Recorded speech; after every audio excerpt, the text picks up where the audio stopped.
Can a single signing destroy the harmony of an entire team like Ferrari? What led to 90% of its employees do not want one of the most successful pilots in history? Today we reveal to you why Lewis Hamilton's signing was not only a mistake, but a watchmaking pump for Ferrari. The world of Formula One shuddered when Ferrari announced the signing of Lewis Hamilton for the 2025 season. It was not a simple team change. It was a declaration of intentions. It was the union of two myths, the most iconic rack of motoring with the most laureate pilot of the modern era. But while the outdoor spotlights shone intensely, inside Maranello the atmosphere was very different. Arturo Merzario, a voice with weight and past in Ferrari, released a bomb that barely began to digest. 90% of the Scuderia workers were against Hamilton's signing.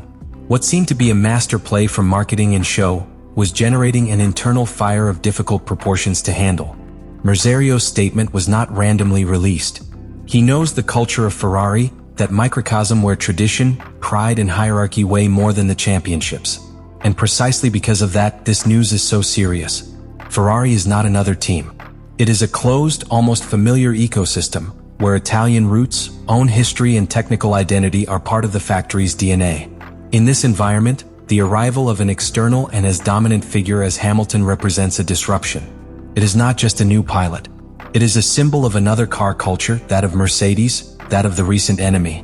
Hamilton represents a completely different mentality than that for decades has shaped the character of Ferrari. It is someone who not only arrives with technical demands, but with a global image, with a structure of own work, with a media influence that even exceeds that of the team itself. For many within Maranello, this was not an incorporation.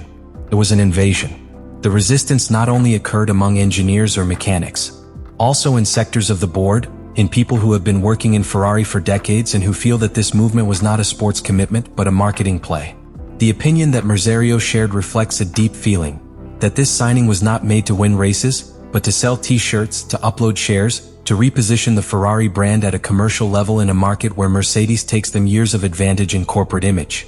And while this historical alliance was celebrated inside doors, most of the team not only shared it, but lived it as a betrayal to the principles of the team.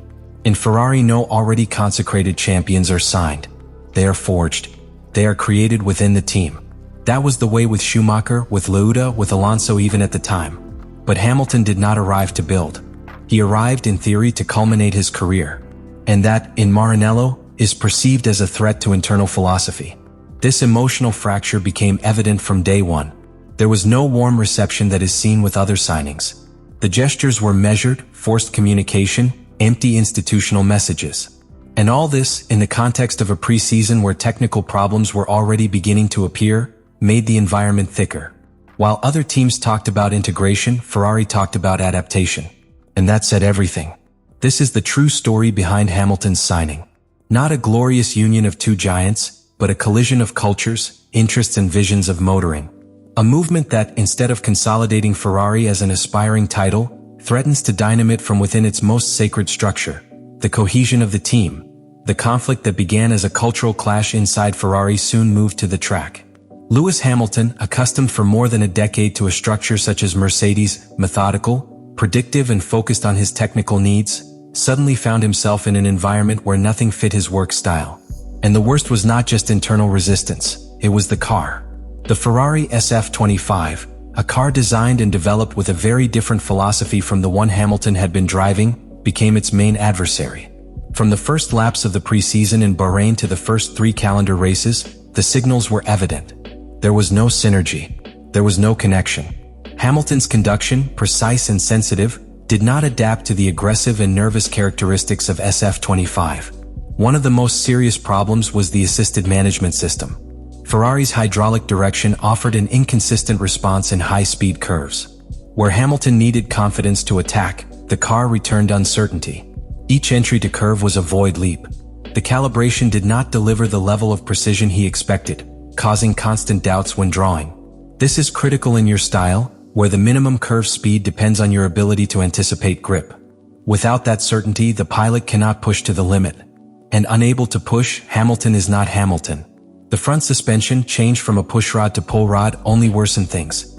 Ferrari implemented this change seeking greater aerodynamic efficiency in the front zone, but the transition caused a radical modification in the behavior of the car, particularly in the feedback of the front axle. For Charles Leclerc, which has developed that car from scratch, these characteristics are part of the DNA of the car. For Hamilton, however, they represent a total disconnection with what you need to feel. In Mercedes, his feedback from the front was an extension of his own instinct. In Ferrari, it is as if it drove with gloves on. Everything is late, everything is diffuse. And the brakes. Another critical point. Hamilton has always been one of the best in the art of stopping late without losing stability. But the SF25 does not allow you to exploit that resource. The braking cast is not stable, the initial bike brake is erratic, and that compromises its curve entrance.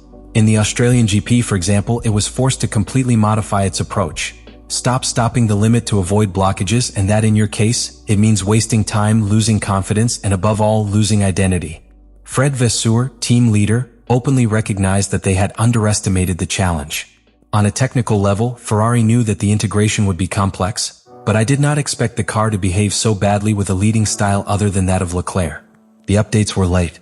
A new aerodynamic package was tested in Austria, and a reconfiguration of the rear suspension was developed in the private tests of Mugello. But by then the damage was done. Hamilton had already lost the critical adaptation window, the first races where the trusted base between pilot and car is established. The frustration soon emerged publicly. In Hungary, after being eliminated in Q1, Hamilton did not hide his feeling.